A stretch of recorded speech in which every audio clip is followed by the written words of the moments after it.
فرصتی نداره که به فهرست خطاهاش اضافه کنه. He has no time to add to those list of فقط mistakes. میتونه جبران کنه. He can only make up for them. اینم خیلی فرصت خوبی است. And that's a very good opportunity to من have. بهشون توصیه میکنم از فرصت استفاده بکنه. So I would advise him to take advantage of this بالاخره آدم opportunity. در دوره مسئولیتش چند تا کار خوبم انجام بده. So that at least while you're in power, you do a couple of few good acts as well. این بهتره تا اینکه پرونده کاری آدم با یک فهرست بلندی از کارهای زشت بسته بشه. It's better than to end one's work with a report card of failures and abhorrent acts. ما حاضریم کمک کنیم بهشون در انجام کارهای خوب. We're willing to help him in doing good.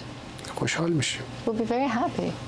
And your nuclear program. برنامه هسته‌ای شما چی آقای رئیس وقت جمهور؟ تمام شده. برنامه هسته ما صلح‌آمیزه. Well, time seems to be over, but our nuclear program is روشنه. peaceful. It's very transparent for everyone بالاخره to شما see. رسانه‌تون یه رسانه روشنفکریست بذارید من Your این media جمله is رو a بگم. progressive one. Let me just say a sentence here. من فکر می‌کنم دوره بمب اتم به پایان رسیده. I think that the time for the atomic bomb has reached an end. شما اینو متوجه نمیشید؟ Don't you feel that yourself? اون چیزی که الان تعیین کننده است فرهنگ و اندیشه است. What will determine the future is culture. It's the power of thought. مگه بمب اتم اتحاد شوروی رو نجات داد؟ Was the atomic bomb able to save the former Soviet Union from collapsing? مگه رژیم صهیونیستی رو در برابر فلسطینی‌ها به پیروزی رسوند؟ Was it able to give victory to the Zionist regime confronting the Palestinians? مگه مشکلات آمریکا رو در عراق و افغانستان حل کرد؟ Was it able to resolve America's U.S. problems in Iraq and Afghanistan? دوران بمب اتم تمام شده. Naturally, its usage has come to an اینا end. خیلی اشتباه میکنن پول مردم رو صرف بمب اتم میکنن. It's very wrong to spend people's money building new atomic bombs. این پول باید خرج آسایش و بهداشت و آموزش و اشتغال و تأمین اجتماعی بکنن.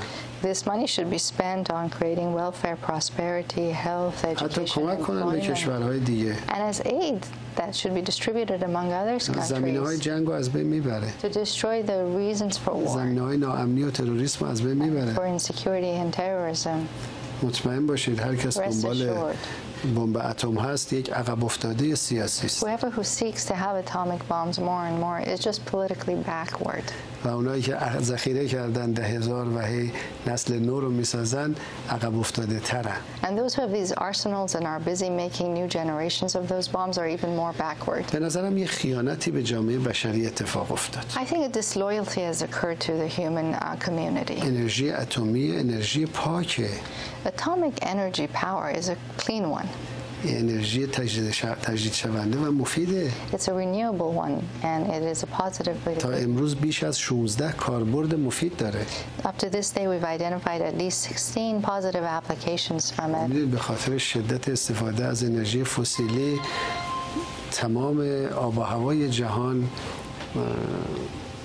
تعادلش رو از دست داد. We're already aware that the extent to which we have used fossil fuels has imbalanced the climate of the world.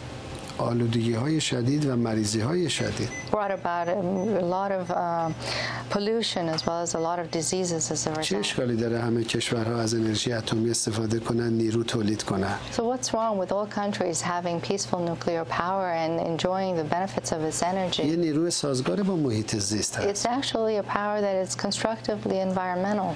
این قدرت‌هایی که بمب اتم دارن اومدن گفتن انرژی اتمی مساوی است با بمب اتم. Those nuclear powers have come and said, well, having nuclear energy is the equivalent of having an atomic bomb, pretty این much. یه دروغ بزرگه. This is a big lie. Iranian President Mahmoud Ahmadinejad. Tomorrow, part 2 of our conversation. But right now, we're joined by Ervand Abrahamian. He's an Iran expert, CUNY Distinguished Professor of History at Baruch College, City University of New York, author of a number of books, most recently A History of Modern Iran. Welcome to Democracy Now!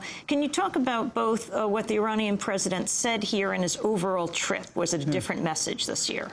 No, it's very much the same complacency that, you know, everything's fine. There may be some problems in Iran and in foreign relations, but overall, Iran is confident, and is basically the mantra of the administration in Iran is that no one in their right senses would think of attacking Iran. And I think the Iranian government's whole policy is based on that. I wish I was as confident as Ahmadinejad is. And his dismissing of the situation, the human rights situation in Iran, basically ascribing any arrest to some lawbreakers. Your sense of what is the human rights situation right there?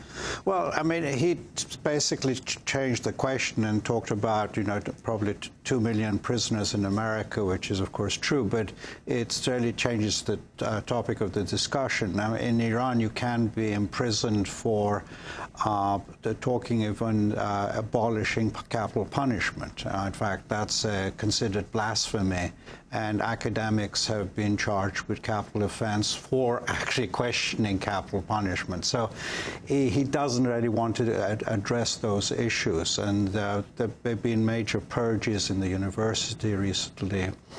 And, of course, the plight of the newspapers is very dramatic. I mean, mass newspapers have been closed down, editors have been brought before courts and so on. So I would find that the human rights situation, I would agree with the Human Rights Watch that things are bad. But I would like to stress that human rights organizations in Iran don't want that issue involved with the U.S.-Iran relations, because every time the U.S. steps in and tries to champion a question of human rights, I think that backfires in Iran, because most Iranians know the history of U.S. involvement in Iran, and they feel it's hypocrisy when the Bush administration talks about human rights. So they would like to distance themselves. And Shirin Ebadi, of course, the Nobel Peace Prize, has made it quite clear that she doesn't want this championing by the United States of the human rights issue. Big protest outside the Conference of Presidents of Major Jewish Organizations, the Israel Project, UJA Federation of New York, United Jewish Communities protested. They invited Hillary Clinton. She was going to speak, but they invited Governor Palin, and so then Clinton pulled out, so they had to disinvite Palin. And then you had the peace movement inside meeting with Ahmadinejad. Yes, I think that, I mean, the demonstrations outside are basically pushing for some sort of airstrikes on the premise that Iran is an imminent threat, and they're trying to build up that sort of pressure on the administration.